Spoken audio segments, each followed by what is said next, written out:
መካነ ስላሴ የሚባል ትልቅ ደብር ነበር ደቡብ ወሎ አካባቢ ወደ ወረኢሉ ስንገባ እኔ ቦታውን አይቼዋለሁ የተመዘበረው ማለት በጣም ግዙፍ ከአፄ ንብለ ድንግል በፊት ከአፄ ናኦር ጀምሮ የተሰራ ቤተክርስቲያን ነው እና በጥርብ ድንጋይ ተሰርቶ ካለቀ በኋላ ሙሉ ጥርብ ድንጋይ ወርቅ ነው የለበሰው 24 መንበር ነበረው ቤተ መቅደስ ውስጥ አሁን ቅድስተ ቅዱሳኑ ያለበት ብቻ ነው ቤተክርስቲያኑ ያ ቤተክርስቲያኑ ያረፈበት ዛሬ የቤተክርስቲያኑ ቅጽር ነው በጣም ግዙፍ ስለነበረ በጣም ያሳዝናል ትንሽ ጥርብ ድንጋዮቹ መሰረት ላይ ነው የሚገኙትና በቃ ቆፍረው አላልቅላቸው ብሎ ይሄንን የግራኝ ታሪክ ጸሐፊ አረባዊው ማለት ነው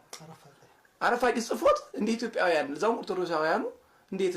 ግራኝ መራ አይደለም ይላሉ ቤተክርስቲያኑ እንደ ግድግዳ ቆፍረው እንደ ጭቃ ቆፍረው ነው የወሰዱት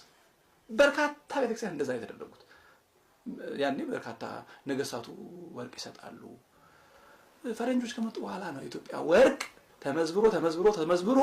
ለሰርግ ለጣት ቀለበት ወጣቱ የተቸገረ ለማግባት እድሜውን የሚገፋው እንጂ ያኔ ወርቅ በጣም ብዙ ነበር በጣም እንዲህ አድርገው ቤተክርስቲያን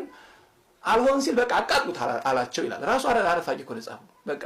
እየቆፈረ ሁሉም ሰው ወርቅ የሚችለው ከያዘ በኋላ ይሄ ነገር ያልቅም በሳ ተቃጥሉ ይሄንን ታሪክ ጻፈው ወራሪ አይደለም ማለት በጣም ትልቅ ባንዳነት ነው